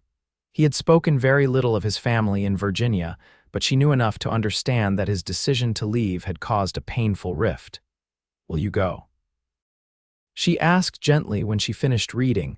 Xavier ran a hand through his hair, a gesture she recognized as a sign of inner conflict. "I don't know, it's been 14 years. My father and I didn't exactly part on good terms. What happened between you?" Xavier was silent for a long moment, and Winifred thought he might not answer. Finally, he spoke, his voice low. "After Appomattox, I couldn't go back to being the person I was before. The war, it changed me, changed how I saw the world. My father expected me to return home, take up law as planned, help rebuild our family's position in a reconstructed Virginia." He sighed deeply. "But I couldn't. The social hierarchy, the pretense that nothing fundamental had changed, it felt like a lie I couldn't live." "So you left," Winifred supplied when he paused. "I left," Xavier confirmed.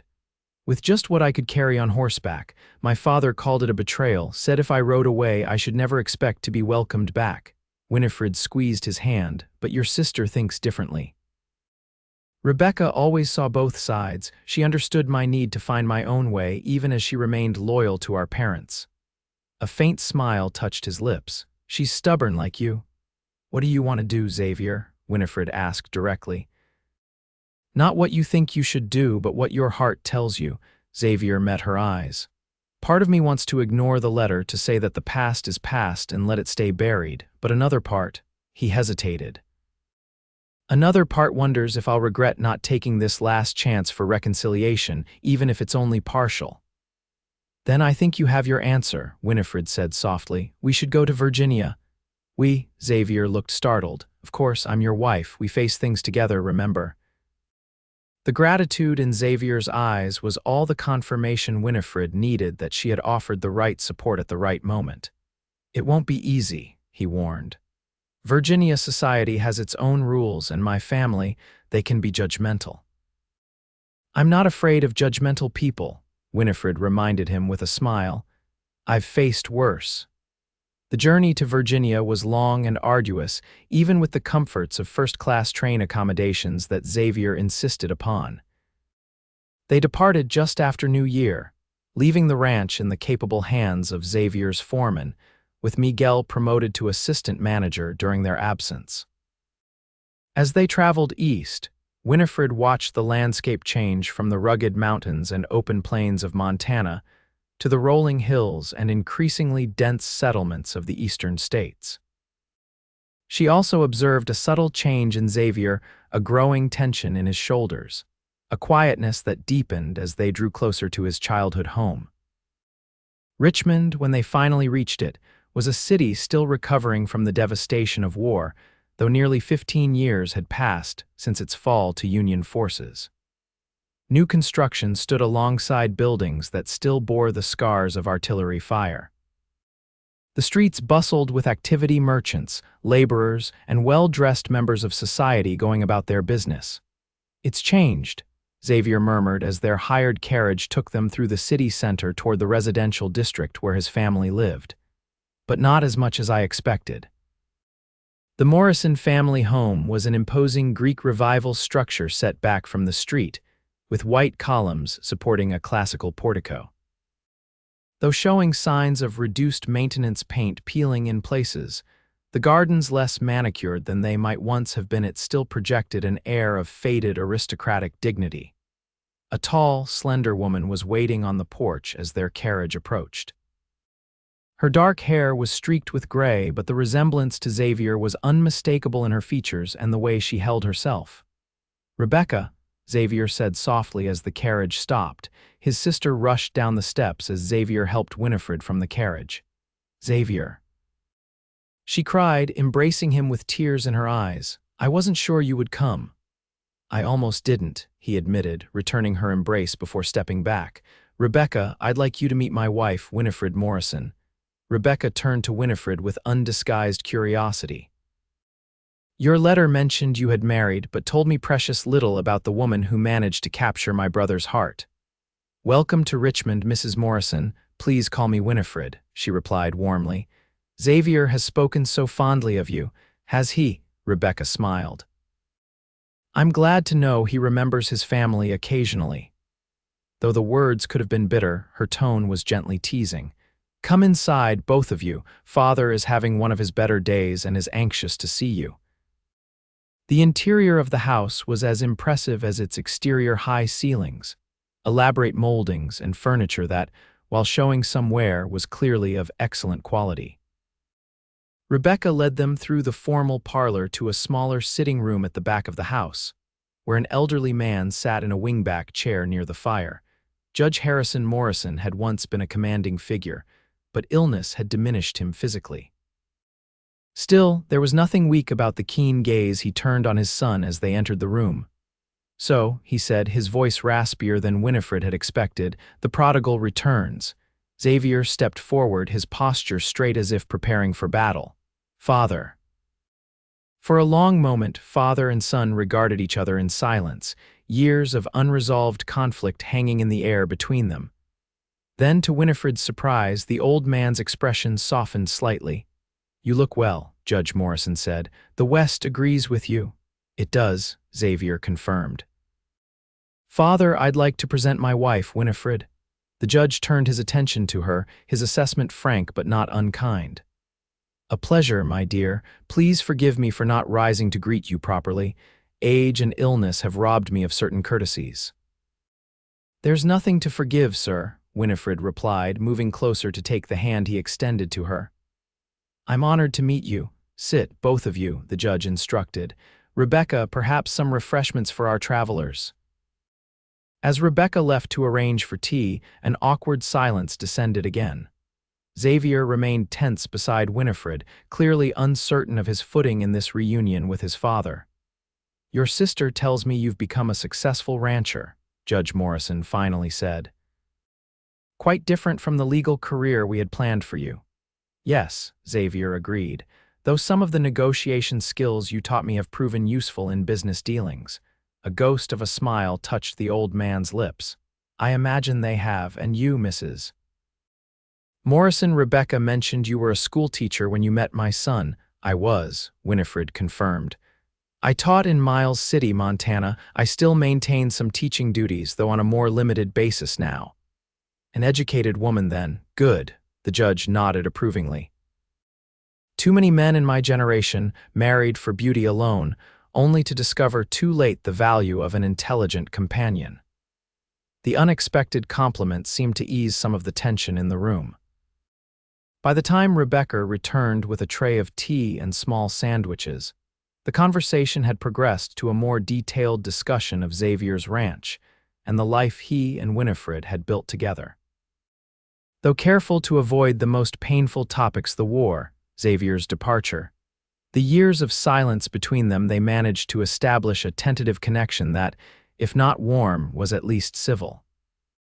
When the judge began to show signs of fatigue, Rebecca suggested they retire to their rooms to rest after their journey. We've prepared the blue room for you, she told them as she led them upstairs. It has the best view of the garden, though there's not much to see this time of year. The blue room was spacious and elegant, with a large four-poster bed and tall windows that indeed overlooked what would be beautiful gardens in spring. You handled that well, Xavier said once they were alone, removing his jacket with a sigh of relief. My father can be intimidating. He reminds me of you, Winifred observed, unpinning her hat. The same directness, the same way of assessing people. Xavier looked startled by the comparison. I've spent half my life trying not to be like him. Perhaps you succeeded in the ways that matter most, Winifred suggested gently. But some traits are inherited for better or worse. Over the next few days, a fragile peace was established within the Morrison household. Judge Morrison's health fluctuated. Some days he was alert and engaged, joining them for meals and conversation. Other days he was confined to his bed, too weak to leave his room. During their time in Richmond, Winifred came to understand Xavier better through observing his interactions with his family and the environment that had shaped him. Rebecca proved to be a valuable ally, sharing stories of their childhood and gradually filling in the gaps in Winifred's knowledge of her husband's past. He was always the serious one, Rebecca recalled as she showed Winifred family portraits in the upstairs hallway. Even as a boy, Xavier felt things deeply, took responsibility so seriously. When the war came, I think part of him was relieved to have a cause that seemed clear and just something to channel all that intensity toward. And when the cause was lost, Winifred asked. Rebecca's expression grew somber. He came home changed, hollowed out somehow. Father couldn't understand it. He expected Xavier to simply put aside whatever he'd experienced and resume his place in society. But Xavier couldn't pretend. It wasn't in his nature. One evening, nearly a week into their visit, Winifred found herself alone with Judge Morrison while Xavier and Rebecca had gone to visit an old family friend. The judge was having one of his stronger days and had requested Winifred's company in the sitting room after dinner. Tell me, he said without preamble once they were settled, how did you and my son meet? The true story, if you please. Xavier has been notably vague on the subject. Winifred hesitated, uncertain how much Xavier would want his father to know. The judge seemed to read her thoughts. My dear, I've been a judge for over 40 years. I can recognize when a story has been edited for my benefit. Deciding that honesty was the best approach, Winifred told him a condensed version of their meeting: the stagecoach attack, her captivity, the auction, and Xavier's intervention. She did not spare the harsh realities but kept the most distressing details brief. When she finished, the judge was quiet for a long moment. "I see," he finally said. "That explains a great deal." "Sir," the old man's eyes, so similar to Xavier's in color and intensity, met hers directly. "It explains why my son, who has spent years avoiding emotional connections, would suddenly find himself bound to a woman he barely knew.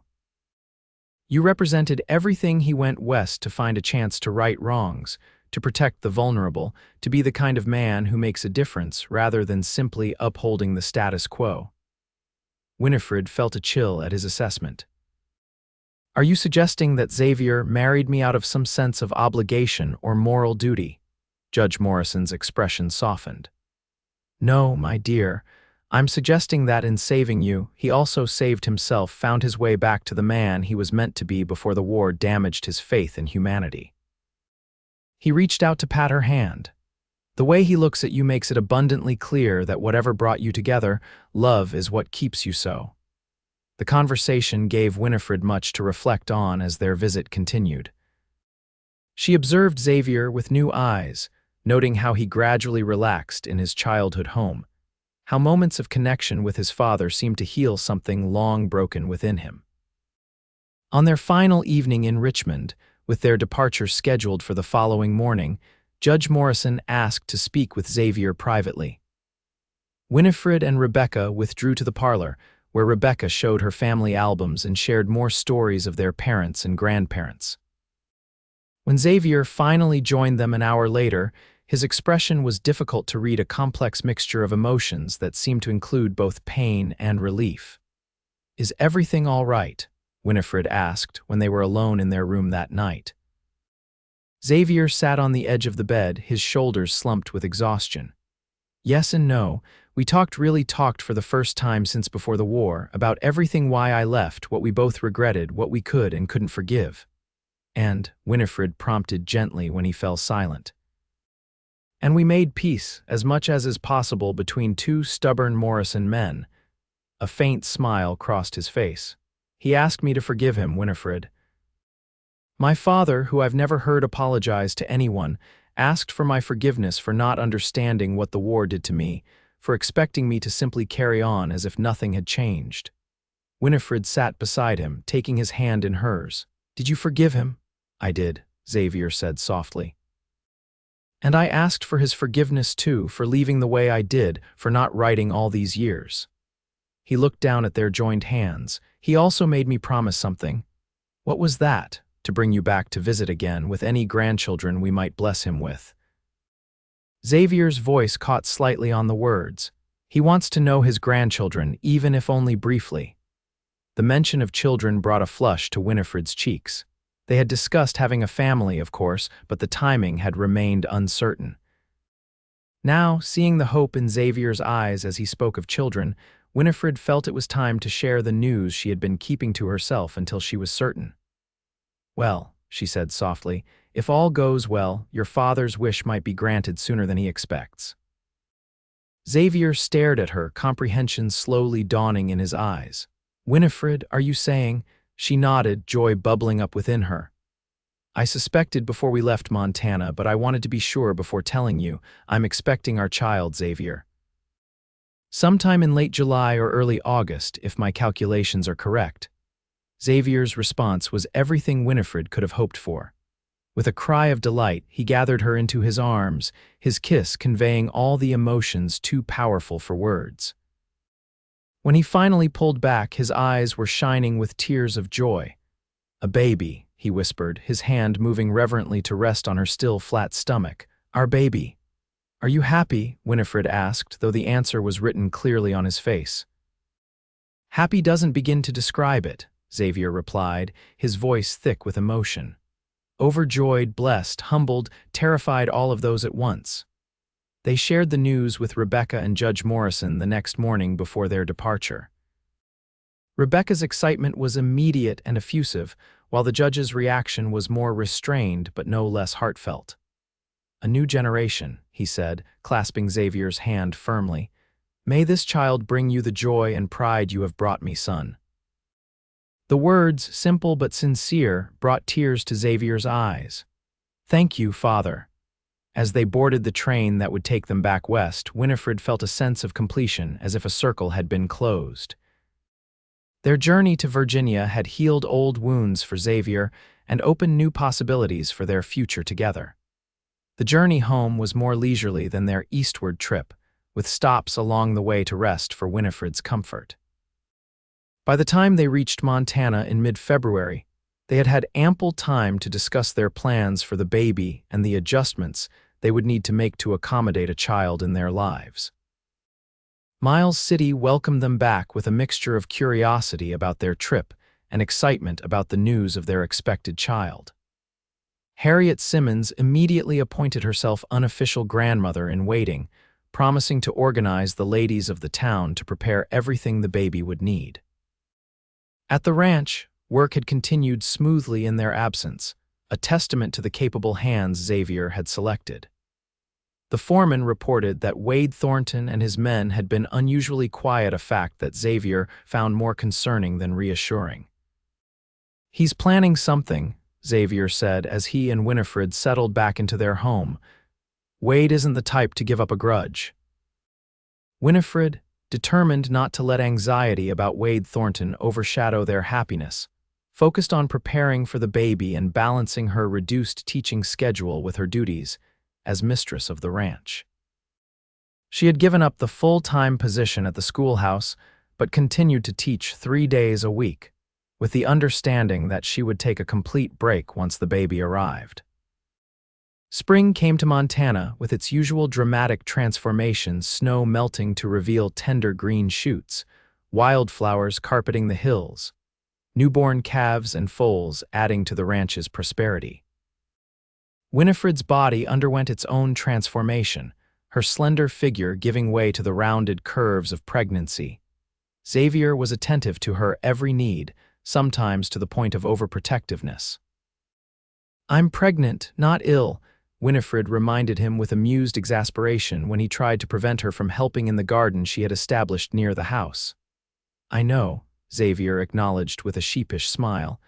"I just want to make sure you're both safe and well." "We are," Winifred assured him, taking his hand and placing it on her growing belly where their child had recently begun to make its presence known through gentle movements. "Feel that, strong and active just like its father." The tender moment was interrupted by the sound of hoofbeats approaching at speed. Xavier tensed, automatically moving to place himself between Winifred and potential danger. One of the young ranch hands came galloping into view, reining his horse to a sliding stop nearby. "Boss." He called urgently. "There's trouble at the north pasture. Thornton's men cut the fence and are driving some of our cattle onto his land." Xavier's expression darkened. "How many men?" "At least 6, maybe more. Miguel sent me to get you while he and the others try to head them off." Xavier turned to Winifred, conflict evident in his eyes. "I need to go." "Of course you do," she said firmly. "Be careful." With a quick kiss and a promise to return soon, Xavier strode to the stable where his horse was already being saddled. Winifred watched him ride away with the young ranch hand, her hand resting protectively on her belly as anxiety gnawed at her. The hours that followed were among the longest of Winifred's life. She paced the house, trying to focus on normal tasks, but finding her mind constantly returning to Xavier and the confrontation happening miles away. Wade Thornton had proven himself vindictive and unscrupulous. What if this cattle theft was merely a pretext to draw Xavier into a trap? It was nearly dusk when she heard riders approaching again. Rushing to the porch, Winifred's relief at seeing Xavier among the returning men quickly turned to alarm when she realized he was slumped in the saddle, supported by Miguel riding alongside him. "He's been shot, Senora," Miguel called as they drew closer. "In the shoulder. Not too bad, but he's lost blood." With help from the other hands, they got Xavier into the house and onto the bed in the main bedroom. His shirt was soaked with blood, his face pale, but his eyes were open and aware. "I'm all right," he insisted as Winifred cut away his shirt to examine the wound. "Bullet went through clean." "What happened?" she asked, sending one of the men to fetch water and the medical supplies they kept for emergencies. Xavier winced as she began to clean the wound. It was an ambush. They weren't just stealing cattle, they were waiting for us. Wade had men positioned in the trees. Did they shoot first? Winifred asked, knowing how important the distinction would be legally. Yes, Xavier confirmed. We rode in, calling out, identifying ourselves. They opened fire without warning. Miguel, who had stayed to help, nodded in confirmation. Is true, Senora. They tried to murder the patron. We returned fire only to defend ourselves. Was anyone else hurt? Winifred asked, her hands steady despite her racing heart as she bandaged Xavier's shoulder. 2 of Thornton's men were hit, Xavier said grimly. One in the leg, not serious. The other... He hesitated, meeting her eyes. The other was Wade's youngest brother, Luke. He was hit in the chest. He didn't make it, Winifred. The implications were immediately clear.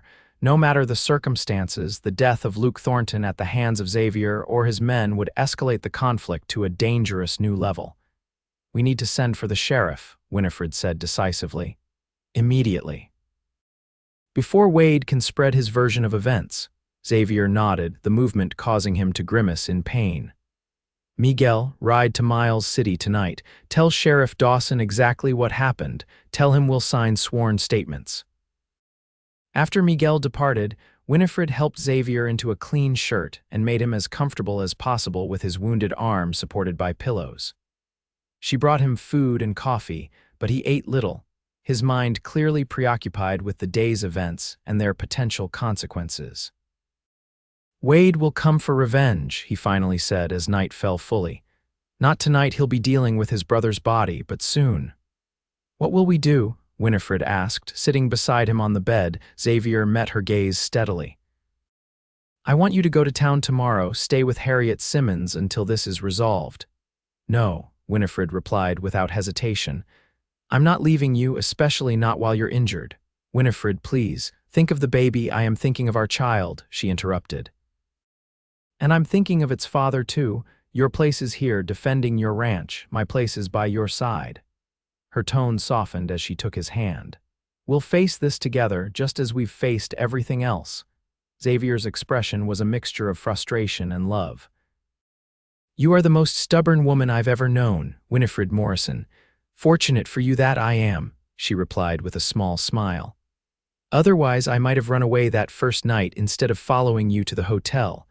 The reminder of their beginning brought a reluctant smile to Xavier's lips. True enough, he sighed, clearly still unhappy with her decision but recognizing the futility of arguing further. At least promise me you'll stay in the house if there's trouble. That I can promise, Winifred agreed. Sheriff Dawson arrived the following afternoon, a heavy-set man with a handlebar mustache and a no-nonsense demeanor. He took statements from Xavier and all the ranch hands who had been present during the confrontation, his expression growing increasingly grave as the pattern of deliberate ambush became clear. This is serious business, he said when the statements were complete. Luke Thornton might not have been much, but he was Wade's blood. I'll file these statements and keep copies safe in my office, but you need to know legal protection only goes so far out here. What are you saying, Sheriff? Winifred asked from where she sat near Xavier's chair. The sheriff looked uncomfortable. I'm saying that Wade Thornton has friends in high places, including Judge Hollister, who would hear any case brought against Xavier or his men. And I'm saying that some folks might find it more convenient if this situation resolved itself outside the courts. You mean they expect a range war? Xavier said flatly. Sheriff Dawson nodded reluctantly. I'll do what I can to prevent it. I've sent telegrams to the federal marshal in Helena and the territorial governor requesting additional law enforcement. But it will take time for them to respond if they do at all. After the sheriff departed, promising to return the following day with deputized men to provide some protection, Xavier and Winifred discussed their options. Xavier's wound, while painful, was healing well, and he was able to move his arm with only moderate discomfort. We should send most of the hands to the south pastures with the bulk of the herd, he decided. Keep them away from Thornton land, the fewer targets the better. Winifred agreed with the strategy. What about the hands themselves? Will they stand with you if it comes to more violence? Miguel and the vaqueros will stay, no question. They're loyal to the bone. The local boys, I've told them they're free to leave without shame if they want no part of this fight. So far, none have taken the offer. The next few days passed in uneasy vigilance. The sheriff returned with 4 deputies who patrolled the boundaries of the ranch, reporting no sign of Wade Thornton or his men. Xavier's shoulder improved enough that he could ride short distances to check on the nearby pastures and the hands watching over them. 5 days after the ambush, Miguel rode in from a patrol of the eastern boundary with disturbing news. Riders coming, patron, many of them 15, maybe 20. Wade Thornton leads them. Xavier immediately sent word to the sheriff's deputies stationed at various points around the property, then gathered the hands who had remained at the main ranch, 8 men total, including Miguel and Xavier himself. No one fires unless fired upon, he instructed them. This is still American soil under the rule of law and will act accordingly. But if they attack, defend yourselves and the ranch. To Winifred, he gave specific instructions. Stay in our bedroom, away from the windows, lock the door. I've placed my spare revolver in the drawer of your bedside table. Use it only if someone tries to enter the room. Winifred nodded, her face pale but composed. Be careful, Xavier. Remember you have a family waiting for you. His kiss was swift but fierce. I remember. I love you, Winifred. Whatever happens today, never doubt that. From the bedroom window, positioned to see without being easily visible, Winifred watched the approaching riders. They came slowly, deliberately, a show of force meant to intimidate. Wade Thornton rode at their head, his face set in lines of grim determination. Xavier stood on the porch of the main house, flanked by Miguel and 2 other hands. The remaining men were positioned strategically around the property, rifles ready but not yet aimed. The sheriff's deputies had gathered as well, standing slightly apart to emphasize their official status. Thornton, Sheriff Dawson called out as the riders drew near. That's far enough. The riders stopped about 50 yards from the house. Wade Thornton moved his horse a few paces forward. I've come for justice, Sheriff. Your kind of justice failed my family. Now we'll have our own. The law is clear, the sheriff replied. Your brother and his men ambushed Morrison's people on Morrison land. The shooting was self-defense, confirmed by multiple witnesses. Wade spat on the ground. Witnesses bought and paid for. My brother is dead and someone's going to answer for it. His gaze shifted to Xavier. We've got you outnumbered, Morrison. Send out whoever shot Luke and the rest can walk away. Xavier stepped forward.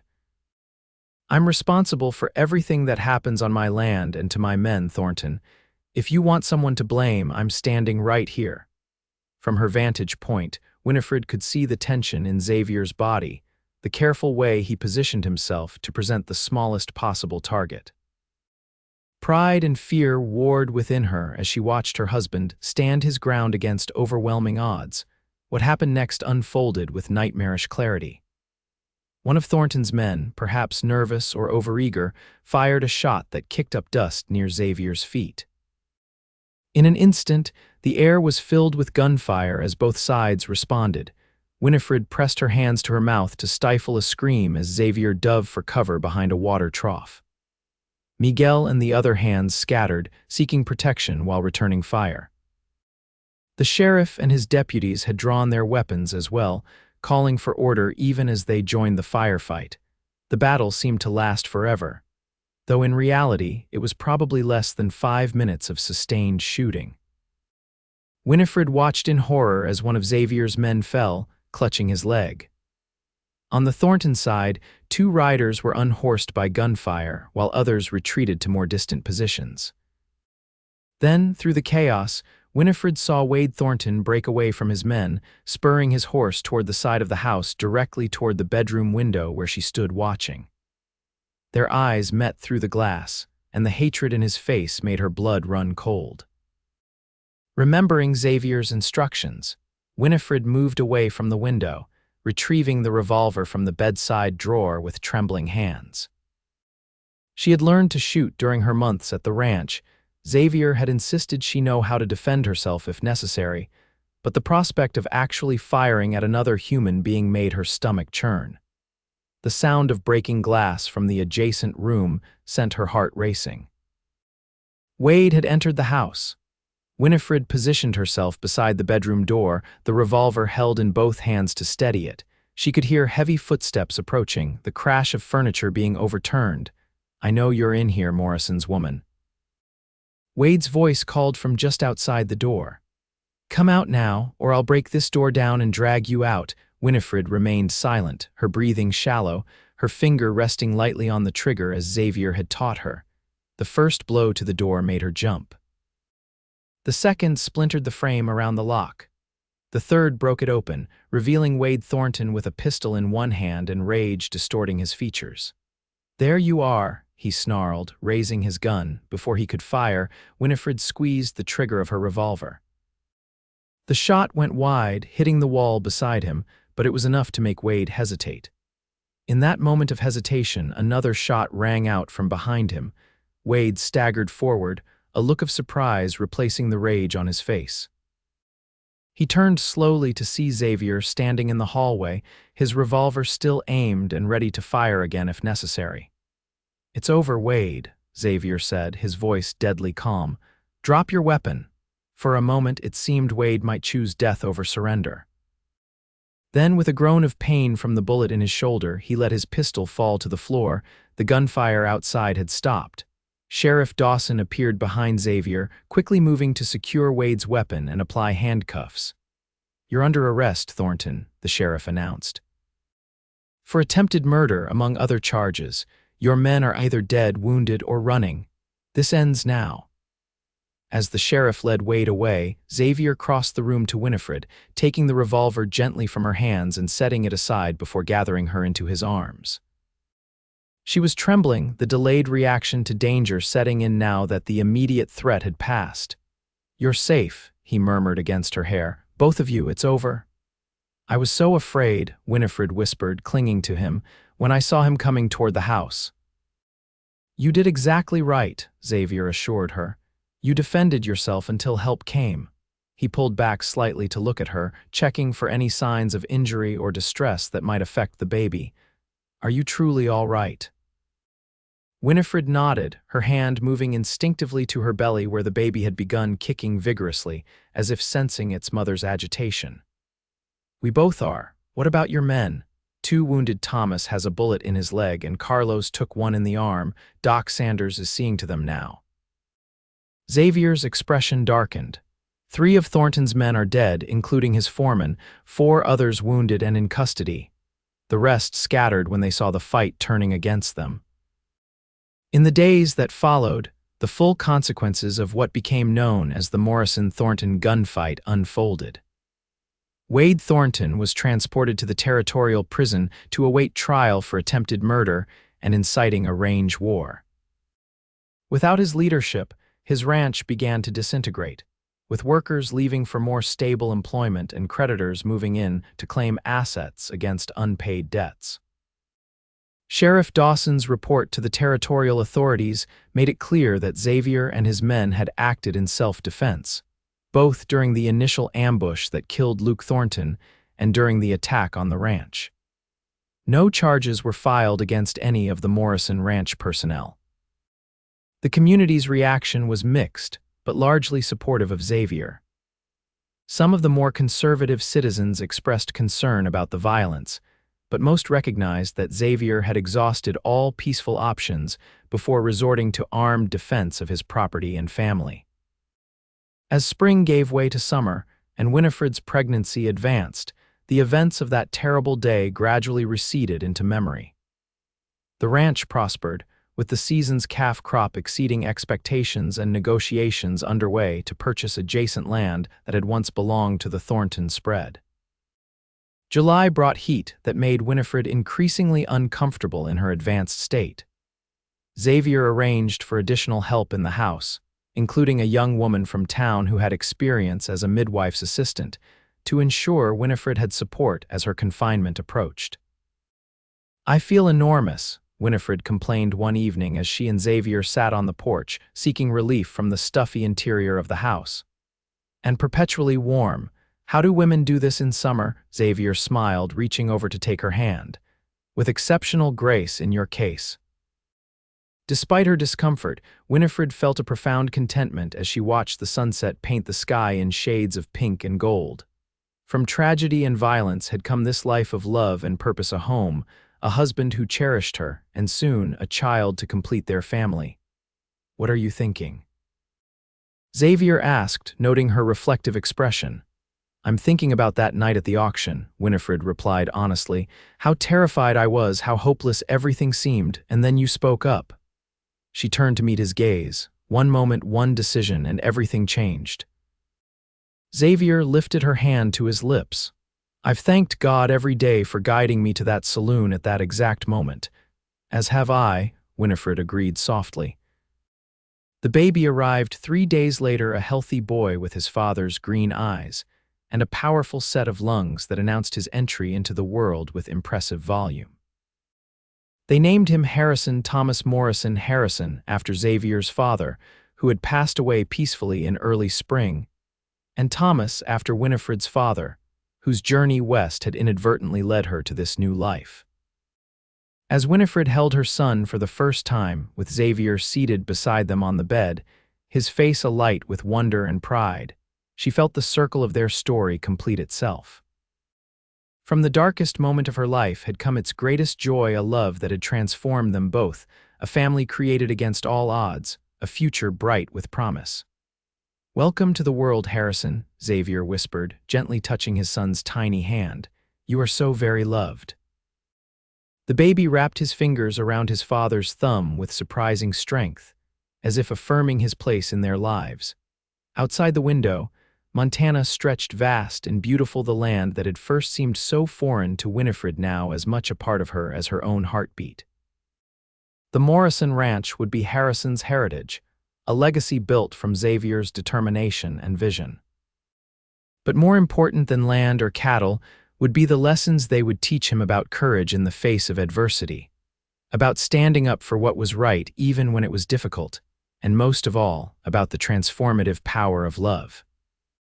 As evening fell and Harrison slept peacefully in the cradle Xavier had crafted with his own hands, husband and wife shared a quiet moment of gratitude for the journey that had brought them together, a journey that began with an auction where she stood in silence, and a cowboy who spoke up and changed everything.